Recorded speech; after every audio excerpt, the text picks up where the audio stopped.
지금 평창에서는 올림픽이 열리고 있습니다. 평창 올림픽이 열리면서 한 가지 변화가 일어난 게 뭐냐면 핵실험을 계속하는 북한이 갑자기 올림픽에 참가하게 되고 단일팀을 만들게 되고 또 북한의 공연단들이 와가지고 우리나라에서 공연을 하게 되는 여러 가지 일들이 벌어지게 되었습니다. 물론 이전에도 여러 번 이산가족 상봉을 하거나 여러 번 이렇게 왕래를 하면서 서로 공연을 하고 많이 봤지만 이번에 삼지연이라는 관현악단에 내려와서 두 번을 이렇게 공연하면서 그 중에 많은 대중가요들, 우리나라 대중가요들을 이렇게 부르는 모습을 이렇게 친근하게 다가가려고 하는 변화의 모습을 보인 것은 아마 고무적이라고 생각을 합니다.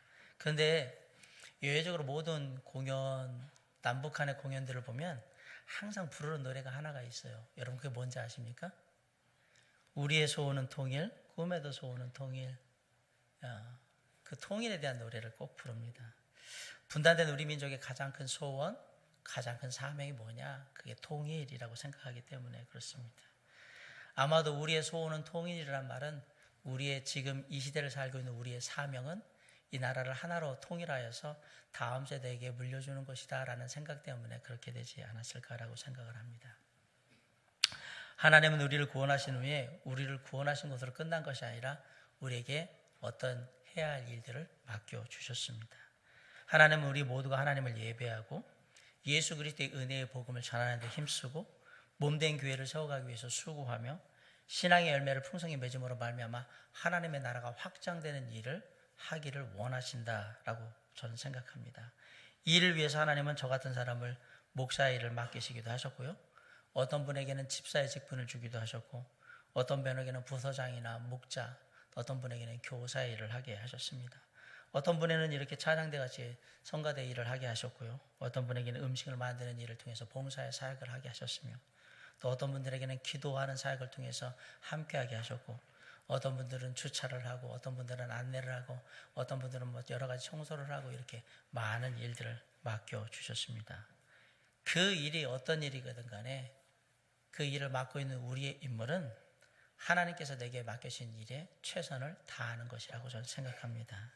그래야 교회가 자라고 하나님의 나라가 확장되기 때문에 그렇습니다. 그렇다면 우리의 관심사는 사실 간단합니다. 어떻게 하면 하나님께서 내게 맡겨주신 하나님의 일을 아름답고 멋지게 감당할 수 있을까? 하나님께서 우리에게 맡겨주신 일을 아름답게 감당해 나가려면 몇 가지 중요한 사실들을 우리가 알아야 되는데요.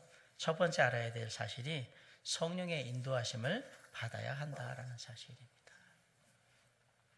오늘 본문에 보면 안디옥 교회가 바울과 바나바를 선교사로 파송하는 모습이 나옵니다. 파송하는 일은 안디옥 교회가 하는 일인데 그 일을 통하여서 파송받은 사람은 누구냐면 바나바와 바울, 사울이 됩니다. 그런데 4절에 보면 중요한 내용이 나오고 있습니다. 4절 한번 다 같이 읽어볼까요? 두 사람이 성령의 보내심을 받아 실루기아에 내려가 거기서 배 타고 구브로에 가서 4절에 보면 바나바와 바울이 누구의 보내심을 받았다라고 되어 있습니까? 성령의 도우심을 받았다라고 되어 있습니다. 표면상으로는 분명히 안디옥 교회가 보냈는데 성경은 전혀 그렇게 얘기하지 않고 누가 보냈다라고 하면 성령께서 보내셨다라고 되어 있습니다. 모든 하나님의 일은 다 그렇습니다. 목사가 교회에 사역을 하는 것이나 선교사가 파송을 나가서 해외 선교 사역을 하는 일이나 교회에서 집사로, 부서장으로, 목자로, 팀장으로 그 직분을 맡아서 감당하는 일이나 어떤 하나님의 일을 하든지 다 성령 하나님 안에서 하는 일이라는 사실을 잊으시면 안 됩니다. 우리가 직분을 받는다면 그건 성령의 인도하심을 따라서 받는 거예요. 그것을 우리가 분명히 알고 있어야 교회가 교회다워지는 것이고 하나님의 일에 놀라운 하나님의 역사가 있게 되는 것입니다. 성령께서 사도 바울과 바나바를 따로 친히 세웠어요. 그리고 그들에게 선교의 일을 맡기셨어요. 적어도 하나님의 일을 하는 사람은 하나님이 나를 부르셔서 이 일을 맡기셨다라는 분명한 확신이 있어야 합니다. 그래야 일에 대한 열정이 생기고 그래야 일을 하다가 여러 가지 어려움과 시험을 만나서 능히 이길 수 있는 겁니다. 그리고 그래야 그 일로 인해서 기쁨과 보람도 찾을 수 있는 겁니다. 사도 바울은 하나님께서 맡기신 일들을 어떻게 감당했을까? 선교사로 보냄받은 다음에 수없이 많이 굶주렸고 헐벗었습니다. 수없이 많이 태장으로 맞았고요. 투옥됐고 배가 파손되기도 했습니다. 그래도 사도 바울은 계속해서 복음 전하는 하나님의 사역을 감당했던 것을 우리가 압니다. 혹시 사도 바울이 이렇게 고생했다고 누가 사도 바울에게 보너스라고 특별하게 준 적이 있습니까? 없습니다. 혹시 사도 바울이 돌에 맞아서 감옥에 갇혔다고 누가 상장과 상품을 준 적이 있습니까? 없습니다. 전혀 아니에요. 그런데도 불구하고 사도 바울은 계속해서 하나님의 사역을 감당해 나가는 거예요. 사도 바울은 자신이 그 사역을 부득불할 수밖에 없었다. 그러면서 뭐라 그러면 안 하면 견딜 수가 없다라고 이렇게 고백을 해요. 왜? 하나님의 성령께서 나를 부르셔서 나를 인도하셔서 나에게 맡겨주신 일이기 때문에 나는 반드시 이 일을 해야 한다라고 얘기를 했던 겁니다. 수많은 사람들이 하나님의 일을 합니다. 그런데 그 일을 왜 합니까? 라고 물으면 어떤 분들은 저같이 담임 목사가 시켜서 그 일을 한다고 말을 합니다. 하지만 그 말을 들으면 마음이 슬프고 당황스럽습니다. 왜? 담임 목사가 시켜서 한다고 생각하는 사람은 처음에는 열심히 할 줄 몰라요. 그러나 오래 못 갈 겁니다. 왜? 목사가 내게 관심을 보이는 게 처음 같지 않다라고 느끼는 그 순간에 일을 안 할 거기 때문에 그렇습니다. 이게 성령의 인도하심을 받은 일이 아니라 누가 시켜서 하는 일이라고 생각하기 때문에 안 할 거란 말입니다.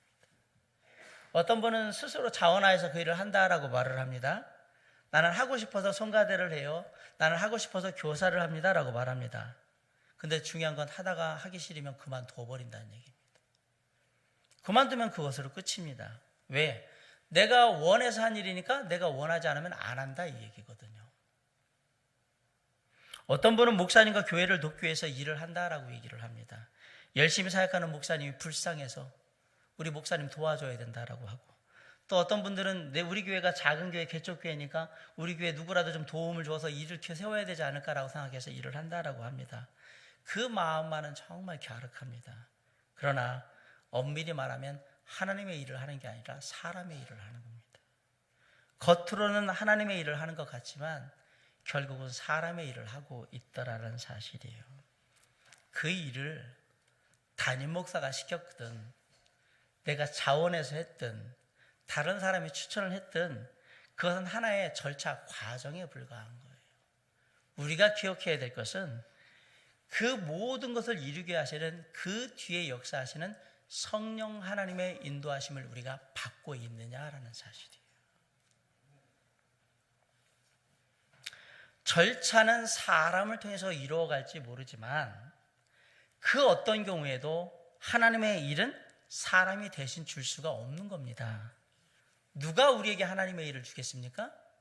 오직 하나님만이 우리에게 하나님의 일을 줄 수 있는 겁니다. 담임 목사인 제가 주는 게 아니고 아무개 집사님이 주는 게 아니고 아무개 부장님이 주는 게 아니라 성령 하나님께서 우리에게 맡겨주신 일들을 주시는 거란 얘기입니다.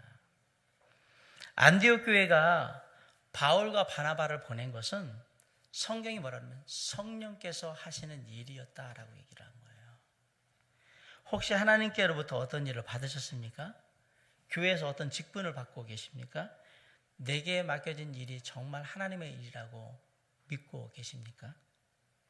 하나님의 교회를 위해서, 하나님의 나라를 위해서 우리에게 맡겨진 일이 그 누가 내게 맡긴 일이 아니라 성령께서 직접 나를 부르시고 나를 택하셔서 나에게 맡기신 일이라는 것을 잊으시면 안 된다라는 사실이에요.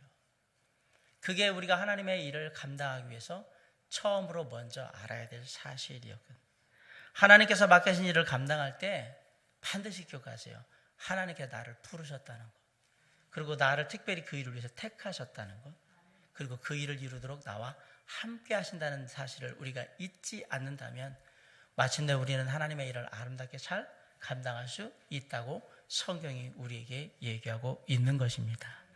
두 번째로 우리가 하나님의 일을 잘 감당할 수 있는 비결이 뭐냐? 방해를 잘 극복해야 합니다.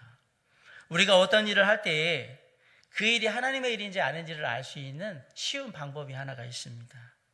우리가 하나님의 일을 한다고 열심히 하는데 그곳에 사탄의 방해가 있는지 없는지를 확인하시면 됩니다. 우리가 하나님의 일을 열심히 할 때에 사단마귀의 방해가 전혀 없다면 우리는 한번 생각해 봐요. 물음표를 딱 던져. 이게 진짜 하나님의 일일까? 라고 물어보셔야 돼요. 왜? 사단마귀는 교회에서 하는 일이라 할지라도 그 일이 사단마귀를 위해서 하는 일이라면 절대로 방해를 안 합니다. 이해하시겠습니까? 교회에서 하는 일이라 할지라도 사단 마귀를 위해서 하는 일이라는 걸 궁극적으로 그 일이 될 거라고 생각하면 사단 마귀는 절대로 그 일을 방해하지 않는다라는 사실이에요. 잘 되게 하죠, 교회에서.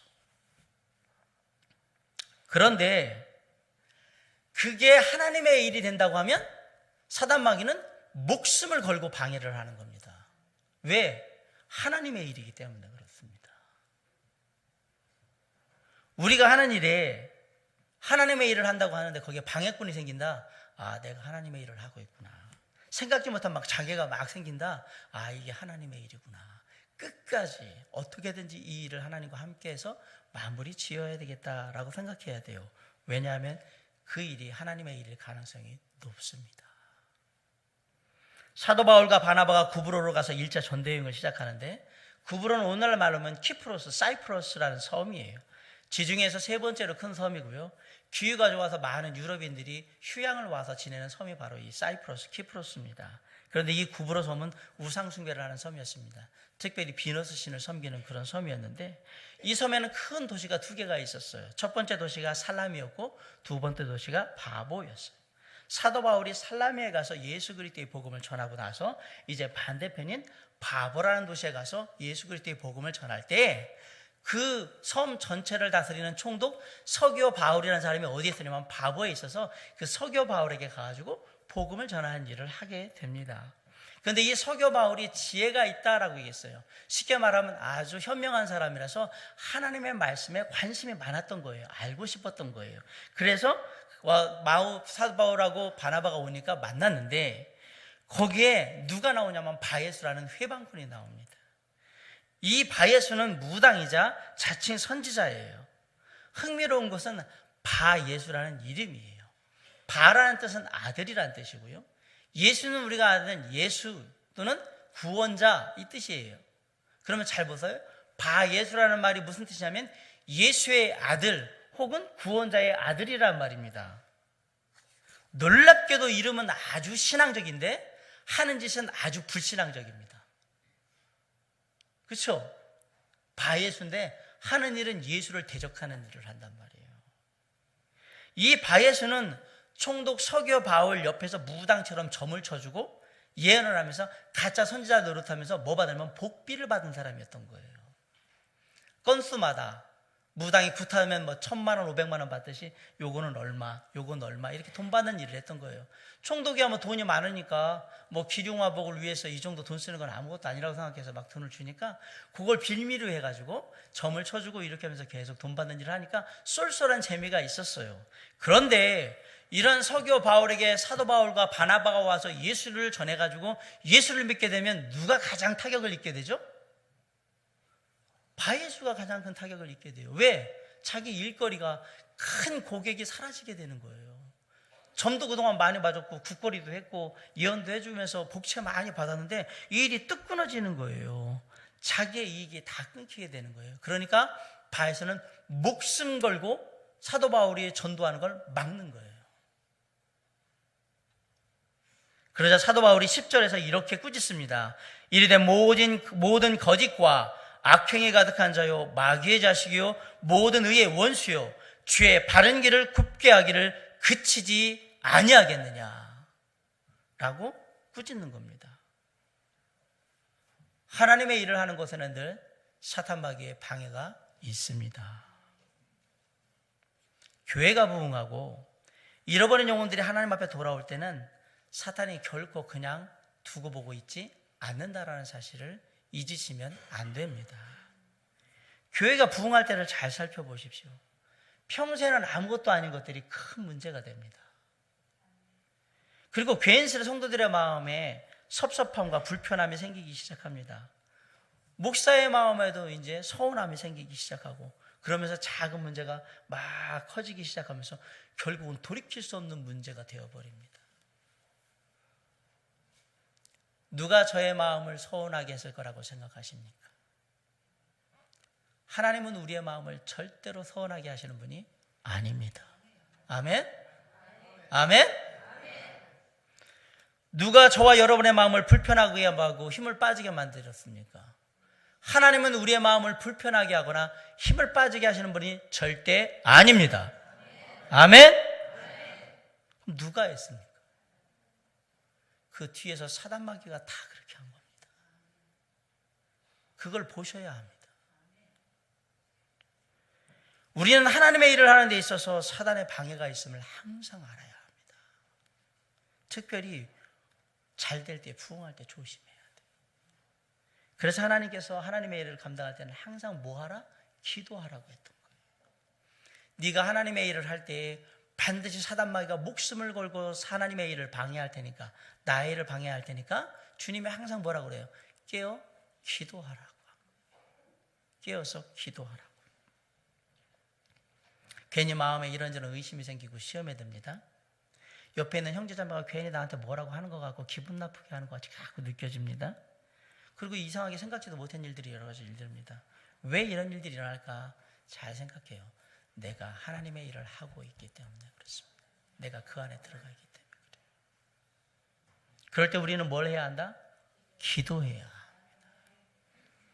11절에 보라, 이제 주의 손이 네 위에 있으니 네가 맹인이 되어 얼마 동안 해를 보지 못하리라 하니 즉시 안개와 어둠이 그를 덮어 인도할 사람을 두루 구하는지라. 사도 바울은 하나님의 일을 방해하는 사단 마귀의 술책에 주저앉지 않았어요. 사실 바에스라는 사람은 나름대로 영향력 있는 사람이에요. 그곳 사람이면서 오랫동안 그 일을 해왔기 때문에 나름대로 영향력이 있어요. 사도 바울과 바나바는 처음 그 섬에 온 사람들이에요. 초짜란 말이에요. 그럼에도 불구하고 사도 바울과 바나바는 포기하지 않고 사단마귀의 괴계에 대적합니다. 주님께 기도할 때 하나님께서 놀라운 힘을 주시고 표적을 일으킵니다. 어떤 일이 벌어집니까? 바에수가 소경이 되어버려요. 장님을 되게 만들어버렸어요. 근데 더 놀라운 일은 12절에 나와요. 12절 한번 다 같이 한번 읽어볼까요? 자, 시작. 이에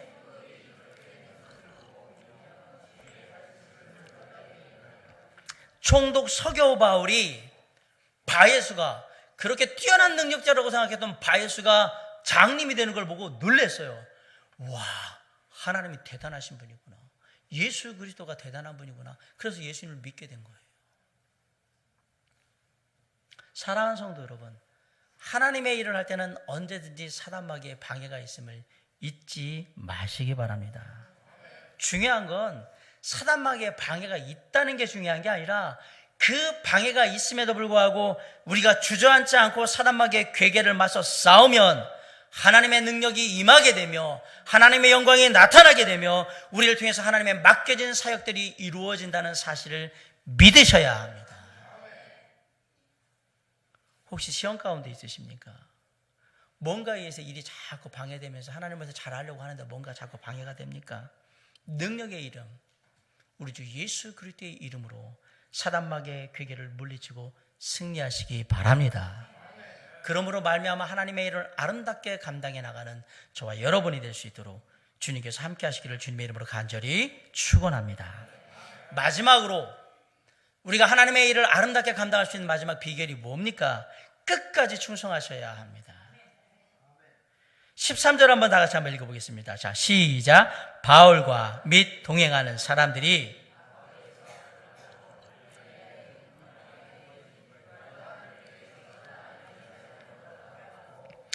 사도 바울 일행이 바보에서 배 타고 밤빌리아에 있는 버가에 이르렀는데 요한이 거기서 떠나서 예루살렘으로 돌아갔다라고 되어 있어요.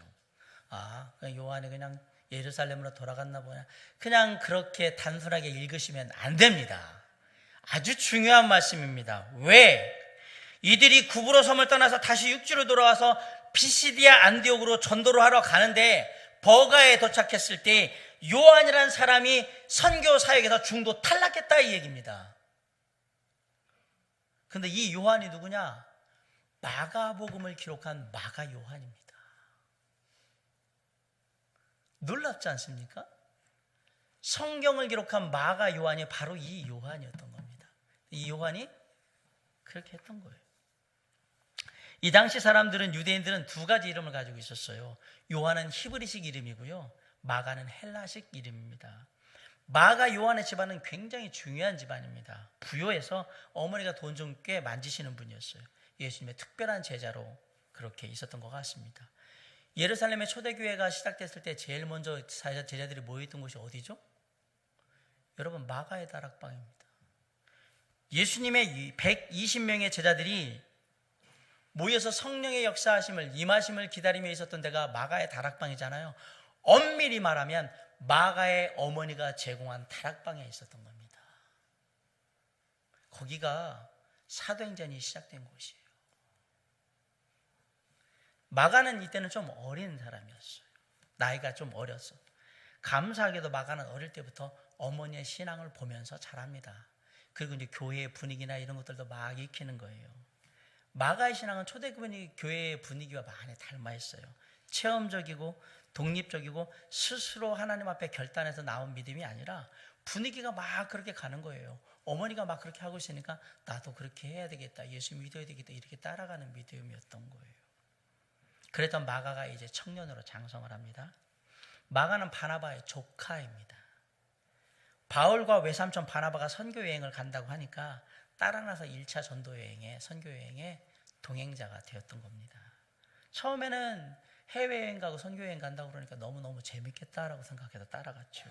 그리고 이제 구부로에 갔는데 바예수가 그렇게 막 사단마귀의 역할을 하면서 방해를 하는데 순식간에 막 소경이 되고, 그리고 총독인 서교 바울이 막 하나님 믿고 뭐 이러는 놀라운 간증들을 보면서 와, 진짜 놀랍다 그러면서 마음에 막 여러 가지 감동적인 체험을 했어요.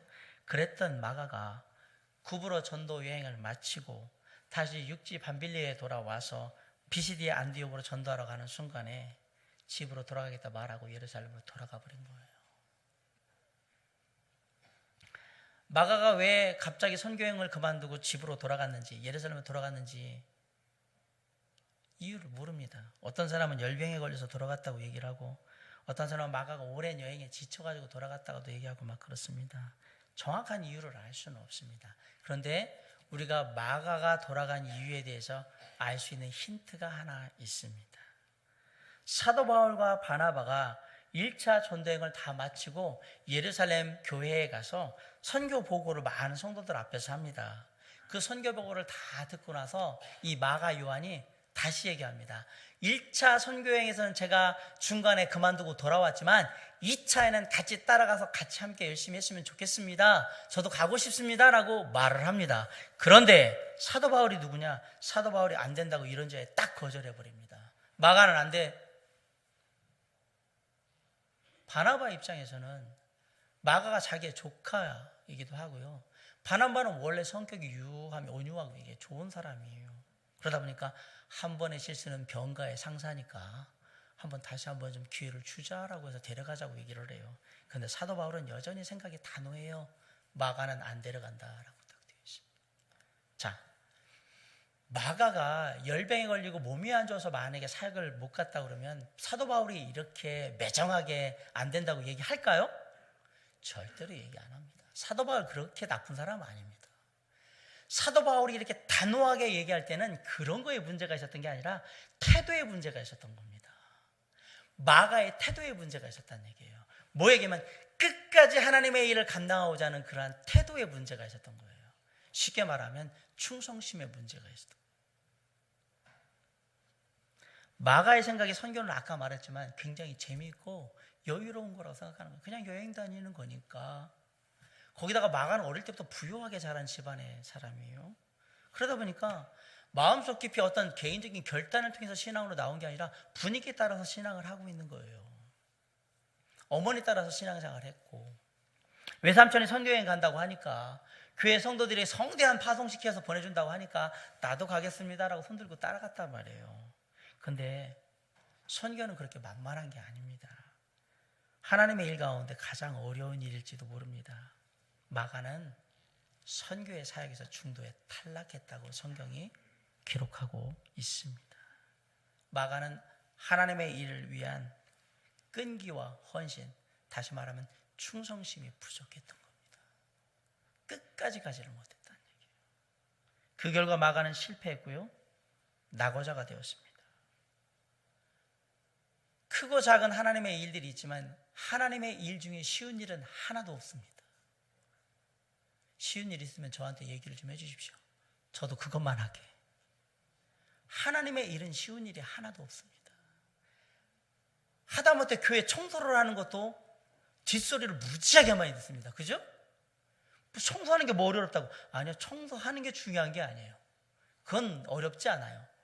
그걸 하나님의 일을 하고 있으면 청소를 하나님의 일인데 저렇게밖에 못하네, 왜 청소를 늦게 하느냐, 왜 오늘 이제 와서 하는, 뭐 별별 얘기를 다 들어요. 하나님의 일에 쉬운 건 하나도 없습니다. 내가 하나님의 일을 한다? 어려운 일을 하는 거예요. 그게 무슨 일이든 간에 주님의 몸된 교회와 하나님을 위해서 일하겠습니다, 헌신하겠습니다, 당신은 정말 어려운 선택을, 헌신을 하고 계신 겁니다. 그런데 성경은 그렇게 하나님의 일을 할 때 어려운 일을 만나거든 절대 뒤로 물러서지 말고 뭐 하라는 얘기예요? 적극적으로 해결하면서 그 일을 끝까지 감당하라고 얘기하는 거예요. 긍정적으로 기도하는 가운데 하나님의 소망을 가지고 그 일을 해나가라, 이 얘기를 하는 겁니다. 만약에 하나님의 일을 하다가 부정적인 일 때문에 하나님의 일을 그만둔다 그러면 그것은 사명이 아닙니다. 그냥 하기 싫어서 밀려가지고 그만두는 거지. 사랑하는 성도 여러분, 여러분이 하나님의 일을 맡아서 하고 계신다. 그만둬야 될 때는 언제냐? 내가 하기 싫어서 감정이, 기분이 나빠가지고 그만두는 게 아니고 하나님이 너 이제 그만해도 돼, 그만해라 라고 하나님의 직접적인 음성이 없는 한 계속해야 하는 겁니다. 아멘? 내가 하기 싫다고 기분 내키지 않는다고 안 하고 그러는 게 그건 하나님의 일이 아니라 누구의 일을 하고 있다는 얘기예요? 내 일을, 사람의 일을 하고 있다는 사실이에요. 마가는 어려움이 생겼어요. 그러니까 자기 일로 했으니까 뭐 하는 거예요? 그만두고 집에 가야겠다고 가버리는 거예요. 마가가 같이 하나님의 일에 어려움이 생기고 고난이 생겼을 때 절대로 포기하는 일이 없기를 간절히 부탁드립니다. 고린도서 4장 2절에 맡은 자의 구할 것은 충성이라고 했습니다. 하나님의 일을 맡았다면 끝까지 충성하는 마음으로 그 일을 다 마치셔야 합니다. 히브리서 10장 38절로 39절에 나의 의인은 믿음으로 말미암아 살리라, 또한 뒤로 물러가면 내 마음이 그를 기뻐하지 아니하리라 하셨느니라. 우리는 뒤로 물러가 멸망할 자가 아니요 오직 영혼을 구원함에 이르는 믿음을 가진 자니라. 아멘. 뒤로 물러가는 것은 하나님이 기뻐하지 않습니다. 뒤로 물러가면 하나님의 일을 할 수가 없습니다. 하나님의 일에서 낙오되는 것처럼 불쌍한 일은 없는 거예요. 다 힘을 내서 교회의 일을 위해서, 부흥을 위해서 앞으로 열심히 전진하며 헌신하는데 몇몇 사람은 뒤에서 불평하고 불만하여 사로잡혀 있어요. 뭔가 마음에 불편하고 눌려 있어요. 낙오된 겁니다. 하나님이 사도 바울과 바나바와 마가를 세우셨어요. 세 사람이 전도 여행을 떠냈지만 두 사람은 훌륭하게 그 여행을 마쳤고 마가는 낙오자가 되고 말았습니다. 문제는 뭐냐? 끝까지 할 수 없었기 때문에 그래요. 아마도 사람의 일이 됐으니까 끝까지 하지 않았을 거예요. 물론 이 마가는 나중에 놀라운 하나님의 은혜로 삶이 변화되어서 새로운 변화를 이룹니다. 사도 바울이 나중에 디모데후서 4장 11절에서 마가를 데리고 오라, 그가 나의 일에 유익하니라 라고 부릅니다. 놀랍죠? 마가는 안 돼! 했던 사도 바울이 마가를 데려와라, 제가 나한테 유익해. 그건 사도 바울이 변한 게 아니고요, 마가가 변했다 이 얘기예요. 어떻게 변했을까? 간단합니다. 사람의 일로 생각하고 하고 싶으면 하고 말고 싶어 하던 마가가 이 일을 하나님의 일로 생각하고 끝까지 감당하는 하나님의 사람이 되니까 바울이 어떻게 한 거예요? 마가를 데려오라고 얘기한 거죠. 결국은 마가가 마가복음을 기록하는 하나님의 사람이 돼요. 사랑하는 성도 여러분, 하나님의 일을 하는 데는 언제나 어려움이 있습니다. 없을 거라는 생각은 하지 마십시오. 건너야 될 강이 있고요. 넘어야 될 산이 반드시 있습니다. 하나님을 일을 할 때는 그냥 어려움이 당연히 있다라고 생각하고 절대로 좌절하지 마시기 바랍니다. 하나님의 일을 하다가 어렵다고 해서 포기하지 마시기 바랍니다. 그 뒤에 나를 부르셔서 나에게 그 일을 맡기시고 나와 함께 하시는 주님 성령 하나님이 계심을 잊지 마시기 바랍니다. 그 하나님 안에서 우리는 우리에게 맡겨진 일을 더 끝까지 충성을 다하는 겁니다. 여러분이 하시는 모든 일에 그래서 우리는 하나님과 함께함으로 충성하게 되어 있었다라는 사실입니다. 사랑하는 성도 여러분, 누가 하나님의 일을 아름답게 감당할 수 있을까요? 성령의 인도하심을 받는 자가 하나님의 일을 아름답게 감당할 수 있습니다. 누가 하나님의 일을 아름답게 감당할 수 있을까요? 사단의 방해를 능히 이겨낼 줄 아는 자가 하나님의 일을 아름답게 감당할 수 있습니다. 누가 하나님의 일을 아름답게 감당할 수 있습니까? 끝까지 하나님의 일에 충성하는 자가 그 일을 감당할 수 있습니다. 지금 무슨 일을 맡고 계십니까? 이제 2월 말인데 그만두고 계십니까? 안 하려고 하십니까? 교회에서, 가정에서, 직장에서 어떤 일을 하나님이 맡기셨습니까? 저와 여러분이 원해서 그 일을 했다고 생각을 하십니까? 누군가 시켜서 하고 있는 거라고 생각하십니까? 혹시 사람의 일로 생각하고 소홀히 하고 있지는 않으십니까? 이제 생각을 바꾸십시오. 주님의 자녀된 우리가 하는 모든 일들은 다 하나님이 우리에게 맡겨주신 일임을 잊지 마시기 바랍니다. 우리가 하는 모든 일들은 성령의 인도하심을 따라 우리에게 맡겨진 일이고 우리가 하는 모든 일이 하나님의 일일지인데 그 일에는 반드시 사단마귀의 방해가 있을 것이고 그럼에도 불구하고 우리는 성령의 능력을 의지함으로 끝까지 충성하여서 그 일을 이루는 하나님의 사람이 되자라는 것이 오늘 말씀의 교훈이에요. 사랑하는 성도 여러분, 하나님의 일을 감당하고자 하는 자에게는 하나님의 마음이 있어야 돼요. 늘 주님의 인도하심을 구하시기 바랍니다. 사단의 괴기를 이길 수 있는 성령의 능력을 구하시기 바랍니다. 그리고 죽기까지 충성하셨던 주님처럼 끝까지 하나님의 일에 충성하시기 바랍니다.